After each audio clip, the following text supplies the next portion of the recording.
दो तीन बीजेपी के, मैं सुनो, मैं भी बीजेपी के 2-3 एमपीज को जानता हूं। मेरे फोन पे मैसेज आ रहे हैं, आप प्रधानमंत्री को वोट चोर मत कहिए। कैसे मत कहूं भाई, है तो कहना पड़ेगा। अब ये तीर जाके सीधी टारगेट पे लगेगी। आपके गांव के बच्चे, यहां पे तो भैया 6-6 साल के बच्चे बोल रहे हैं वोट चोर वोट चोर वोट चोर, नारा बन गया है। और जो बिहार में शुरू होता है वो पूरे देश में फैलता है, वो रुकता नहीं है। आपने चंपारण में अंग्रेजों से लड़ाई शुरू कर दी, पूरे देश से उनको मिटा के हटा दिया। ये कॉन्स्टिट्यूशन की लड़ाई शुरू कहां हुई थी? चंपारण में ही तो हुई थी, वहीं तो हुई थी। अब इसका लक्ष्य क्या है? ये वोट चोर और संविधान को मिटाना, खत्म क्यों करना चाहते हैं, मैं आपको बताता हूं। तेजस्वी जी ने बात की, देखिए हमें बैलेंस चाहिए, बैलेंस चाहिए। मतलब इस देश में अगर एक व्यक्ति को एक वोट मिलता है तो भागीदारी सबको मिलनी चाहिए। और जब हम हिंदुस्तान की संस्थाओं को देखते हैं,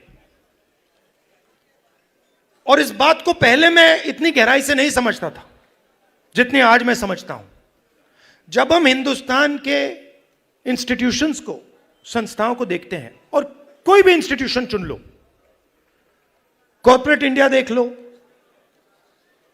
ब्यूरोक्रेसी देख लो, जुडिशरी देख लो, मीडिया देख लो, बॉलीवुड देख लो, जहां भी आप देखोगे वहां पर आपको दलित, अति पिछड़ा, पिछड़ा, आदिवासी और माइनॉरिटी वर्ग नहीं मिलेगा। आप लिस्ट निकालो, अंबानी अदानी की बात होती है,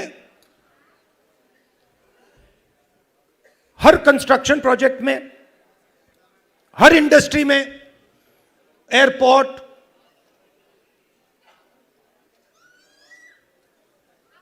जमीन, solar power, wind power, petrol, diesel, सब में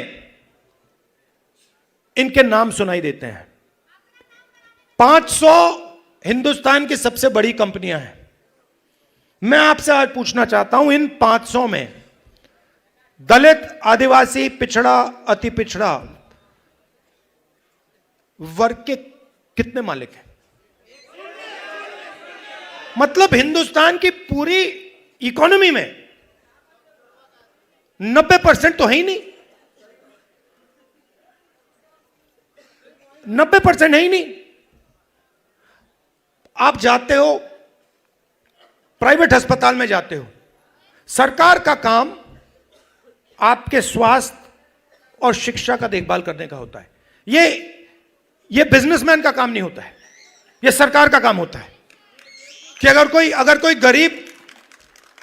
गरीब व्यक्ति बीमार हो जाए, सरकार की जिम्मेदारी होती है कि हमारा नागरिक है, हमारे देश का नागरिक है, इसकी रक्षा, इसकी प्रोटेक्शन, इसके स्वास्थ्य की प्रोटेक्शन हमें करनी है ना।